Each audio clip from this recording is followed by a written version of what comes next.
Hello, this is Dr. Harish Kumar, Vice President, Middle Zone, the Institution of Homeopathy Kerala. Homoeopathic എന്താണ് ദന്താരോഗ്യത്തിൽ കാര്യം എന്ന് നിങ്ങൾ ചിലരെങ്കിലും ചിന്തിച്ചേക്കാം. പക്ഷെ ചെറുതും വലുതുമായ പല കാര്യങ്ങളും ഹോമിയോപ്പതിക്ക് ദന്താരോഗ്യത്തിലും ദന്താരോഗ്യ പരിപാലനത്തിലുമുണ്ട്.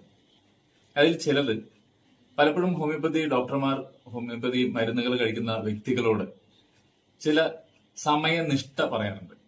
അതായത് രാവിലെ വെറും വയറ്റിൽ മരുന്ന് കഴിക്കാൻ പറയാറുണ്ട്. അങ്ങനെയുള്ള വ്യക്തികൾ രാവിലെ എണീറ്റ് വായ ശുദ്ധമായി കഴുകിയതിനു ശേഷം ഹോമിയോപ്പതി മരുന്ന് കഴിക്കുകയും ഒരു 10 മിനിറ്റ് കഴിഞ്ഞതിന് ശേഷം മാത്രം പേസ്റ്റ് വെച്ച് പല്ല് തേക്കേണ്ടതാണ്. ആഹാരം കഴിച്ചതിന് ശേഷമാണ് ഹോമിയോപ്പതി മരുന്ന് കഴിക്കാൻ നിർദ്ദേശിക്കുന്നതെങ്കിൽ ആഹാരം കഴിച്ചതിന് ശേഷം വായ ശുദ്ധമായി കഴുകി ഒരു 10 മിനിറ്റെങ്കിലും ഗ്യാപ്പ് കൊടുത്തതിന് ശേഷം മാത്രം ഹോമിയോപ്പതി മരുന്നുകൾ കഴിക്കുക.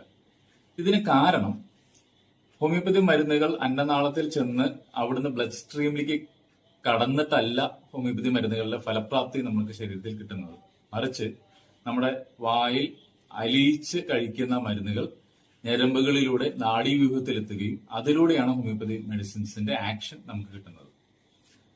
ദന്തരോഗ ചികിത്സയിൽ ഹോമിയോപ്പതിയുടെ സാധ്യതകൾ അനന്തമാണ്. അതിൽ ചിലത് മാത്രം ഇവിടെ സൂചിപ്പിക്കാം. ഒന്ന്, കുട്ടികളിൽ പലപ്പോഴും കാണുന്ന പ്രിമച്യൂർ ആയിട്ടുള്ള ഡെന്റൽ കാരീസ്. കുട്ടികളിൽ തന്നെ കുഞ്ഞായിരിക്കുമ്പോൾ തന്നെ പല്ല് തിരിച്ചു പോവുക, അല്ലെങ്കിൽ പല്ല് സമയത്തിന് മുളയ്ക്കാതിരിക്കുക. ഇതൊക്കെ കാരണമായി പലപ്പോഴും കാണാറുള്ളത് കാൽഷ്യം അബ്സോർപ്ഷൻ കറക്റ്റ് അല്ലാത്തതുകൊണ്ട്, അല്ലെങ്കിൽ കാൽഷ്യം മെറ്റബോളിസത്തിലുള്ള പ്രോബ്ലം കൊണ്ടാണ്. അപ്പൊ അങ്ങനെയുള്ള കാൽഷ്യം മെറ്റബോളിസം കറക്റ്റ് ആക്കാനും കാൽഷ്യം അബ്സോർബ് ചെയ്യിക്കാനും ഹോമിയോപ്പതി മരുന്നുകൾ കൊണ്ട് സാധിക്കും.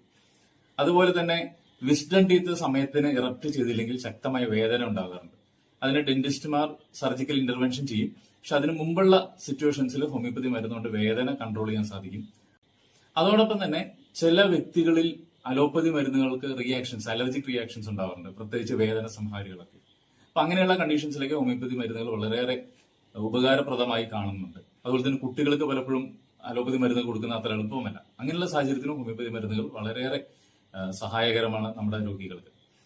അതോടൊപ്പം തന്നെ സ്ഥിരമായിട്ട് ഡെന്റൽ ഇൻഫെക്ഷൻസ് അല്ലെങ്കിൽ ഗമ്മില് മോണയ്ക്കുള്ള ഇൻഫെക്ഷൻസ് ഒക്കെ ഉണ്ടാവുന്ന രോഗികളിൽ പലപ്പോഴും ത്വക്ക് രോഗങ്ങൾ അല്ലെങ്കിൽ ഹൃദ്രോഗങ്ങൾ അടക്കം ചില വ്യക്തികളിൽ കാണാറുണ്ട്. അപ്പൊ അങ്ങനെയുള്ള വ്യക്തികളിലെ ത്വക്ക് രോഗമായാലും ഹൃദ്രോഗമായാലും അത് ചികിത്സിക്കാനും ഹോമിയോപ്പതി മരുന്നുകൊണ്ട് തീർച്ചയായിട്ടും സാധിക്കുന്നതാണ്.